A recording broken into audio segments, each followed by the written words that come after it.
Assalamualaikum warahmatullahi wabarakatuh. Kembali lagi dengan saya, Bicaranda Putri, dengan NIM A1252410. Di sini kita akan ngobrolin tentang peran teknologi digital dalam dunia pendidikan.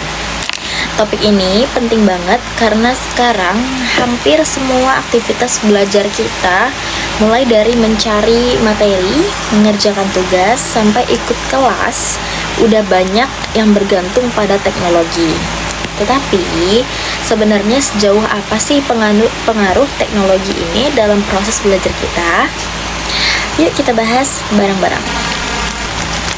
Perkembangan teknologi digital memang membawa perubahan besar dalam cara kita belajar dan mengajar. Dulu belajar itu identik dengan papan tulis dan buku cetak. Tapi sekarang semua bisa dilakukan lewat laptop ataupun HP. Kita bisa ikut kelas online, diskusi lewat grup WhatsApp, bahkan ujian pun sekarang bisa secara daring loh teman-teman. Semua ini tentu membuat proses belajar jadi lebih fleksibel, efisien, dan menyenangkan. Selain itu, guru juga bisa menggunakan berbagai aplikasi interaktif kayak Kahoot, Quizizz, atau Wordwall biar pembelajaran makin seru dan nggak boring. Tapi meskipun banyak ya teman-teman manfaatnya, tetapi penggunaan teknologi juga punya tantangan. Salah satunya adalah ketergantungan siswa terhadap gadget, karena serba digital itu banyak siswa yang akhirnya tuh jadi malas-malasan, malas berpikir kritis, dan lebih suka mencari jawaban instan. Bahkan gak sedikit juga yang mencontek atau menjiplak tugas tanpa memahami isinya. Aduh, serem banget ya teman-teman. Belum lagi soal berkurangnya interaksi sosial karena sibuk dengan layar gadget. Banyak siswa jadi kurang terbiasa ngobrol atau kerjasama dengan teman secara langsung. Aduh, bahaya juga ya.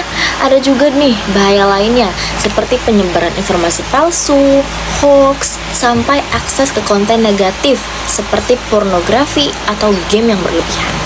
Dan jangan lupa, masih banyak juga siswa di daerah tertentu yang kesulitan akses internet. Nah, ini nih, kesenjangan digital seperti ini bikin pendidikan jadi nggak merata teman-teman. Supaya teknologi tetap jadi alat bantu yang baik, ada beberapa hal penting yang perlu kita perhatikan. Yaitu yang pertama, siswa harus dibekali dengan literasi digital. Artinya, mereka ini diajarkan gimana sih caranya menggunakan teknologi secara bijak, mulai dari memilah informasi yang benar, menjaga keamanan data pribadi, sampai bersikap sopan di dunia maya. Orang tua dan guru juga punya peran penting untuk mendampingi anak dalam menggunakan teknologi. Jadi jangan biarkan anak terpapar konten negatif tanpa bimbingan.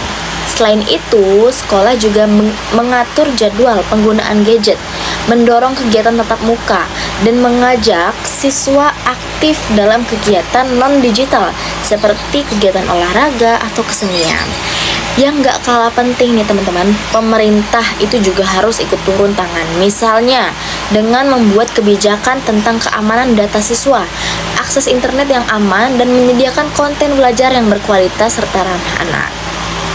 Jadi, teknologi ini memang membawa banyak peluang buat dunia pendidikan, tetapi kalau itu semua tidak diimbangi dengan hal-hal positifnya, itu akan jadi sia-sia kalau nggak diiringi dengan pengawasan, kebijakan yang tepat, dan sikap bijak dari para pengguna, baik dari guru, siswa, maupun orang tua.